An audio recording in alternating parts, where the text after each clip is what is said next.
Hello again. Let's talk about phrasal verbs.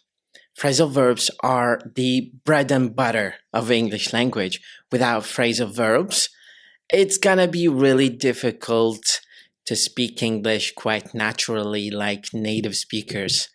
Today in our episode, we will push a little bit further your skills with phrasal verbs. We'll talk about one. I prefer to talk always about one phrasal verb.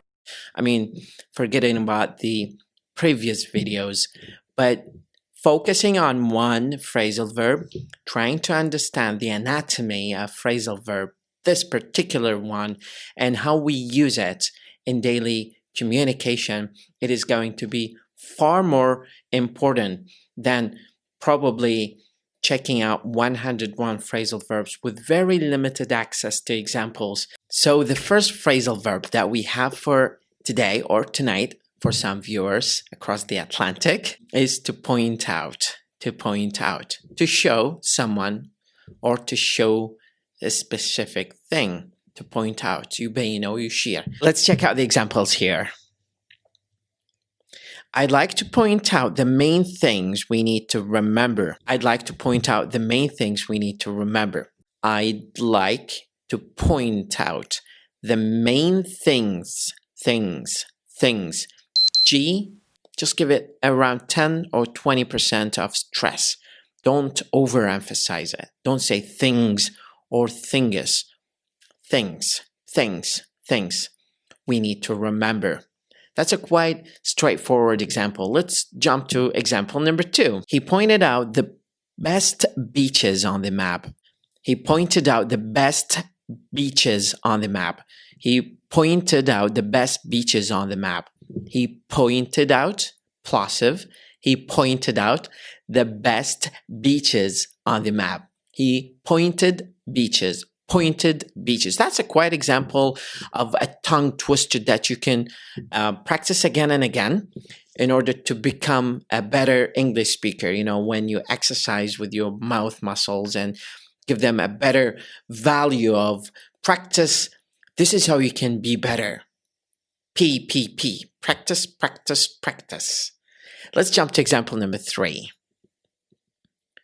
In my next video, I'll be pointing out the main mistakes non-native English speakers make in emails. In my next video, I'll point out the main mistakes non-native speakers make in their emails. Or in my next video, I'll be pointing out the main mistakes non-native English speakers make in emails. تلاحظ أكو flow واحد للكلام. Flow يعني goes like this, or it goes like this. There is no monotony,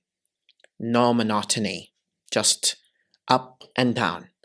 This is where we can express our thoughts, emotions, intellectual skills in a better and straightforward way that can be considered impactful on the audience.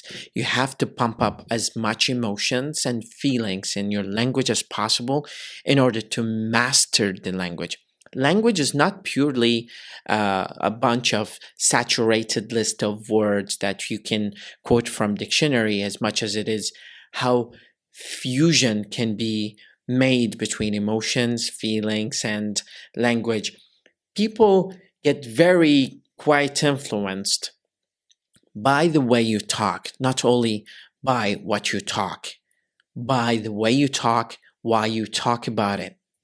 So make that a very important part of your conversation. Have a wonderful day.